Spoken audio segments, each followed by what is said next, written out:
Ce projet éolien a permis à la communauté de communes, en partenariat avec la société Oswin, de mettre en place un projet de développement du territoire, en particulier sur les deux volets du développement durable que sont le développement économique et le développement social, j'appelle plutôt le bien-être des habitants. Donc d'abord sur le volet économique, ça nous a permis de financer le développement des zones d'activité pour accueillir des entreprises et donc créer des emplois, en particulier par l'installation de la société Nercon qui a pu créer son atelier de maintenance, mais surtout pour la communauté de communes et ses habitants, ça a été de créer tous les services de la naissance jusqu'à la fin de vie, tous les services et tous les projets structurants. En particulier, ça nous a permis de financer une maison de la petite enfance, avec son atelier de parents-enfants, avec sa salle polyvalente, mais aussi une maison des jeunes et de l'innovation pour les jeunes de 6 à 20 ans, un béguinage pour les personnes âgées. Ça nous a permis de financer aussi une maison de la solidarité et de l'insertion, et aussi la maison de santé pluridisciplinaire qui reste un exemple tout à fait éloquent de ce qu'on peut faire dans un territoire quand on utilise les énergies renouvelables. Et j'ajouterais simplement que je fais un bilan au départ, il y avait 16 employés à la communauté de communes en 2014 et on avait 80. Et puis les sociétés allemandes Oswin, Nercon et Econergy ont créé aussi environ une quarantaine d'emplois, ce qui fait que les 70 machines qui ont été installées sur le territoire de Fruges ont créé quand même 120 emplois, c'est quand même exceptionnel en milieu rural.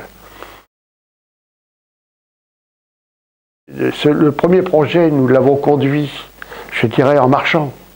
Puisque entre le moment où les études ont commencé en 2003 et le moment où les premières machines ont tourné en 2007-2008, nous avons construit notre projet et nous avons commencé à réaliser les différentes opérations. Mais pour ne pas perdre de temps, dès 2011, nous avons construit un deuxième projet. Un deuxième projet en créant un plan local d'urbanisme intercommunal. Et au sein du plan du PLUI, comme on dit en abrégé, il y a un projet d'aménagement de développement durable qui a repris le diagnostic de l'existant et qui nous a permis d'affirmer le troisième volet dans le projet, qui est le volet environnemental, qui concerne les énergies renouvelables et la poursuite du développement des énergies renouvelables, qui concerne aussi tout ce qui est la troisième révolution industrielle. Donc on a fait la démonstration que l'association d'un projet industriel et éolien en particulier et d'un projet de territoire, les deux étant étroitement liés et négociés, mais cette alliance entre ces deux objectifs permettent aujourd'hui à un territoire rural de se développer et de progresser. La démonstration a été faite à Fruges. Nous allons continuer et pour cela nous allons créer une société d'économie mixte, multi-énergie, qui va permettre de développer l'éolien, développer la méthanisation, développer le photovoltaïque, mais en ayant en plus des taxes qui ne sont plus suffisantes pour nous. Nous commençons à être gourmands parce que nous avons des ambitions pour notre territoire. Nous allons essayer de dégager un certain nombre de dividendes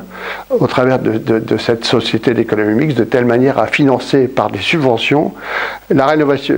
l'opération 100 000 logements développée par le conseil régional, mais aussi tout ce qui est réduction des gros problèmes d'assainissement individuel que nous avons sur notre territoire et continuer à développer tout ce qui touche à la qualité de vie de nos habitants et surtout au maintien des services publics et de la qualité des services publics en milieu rural.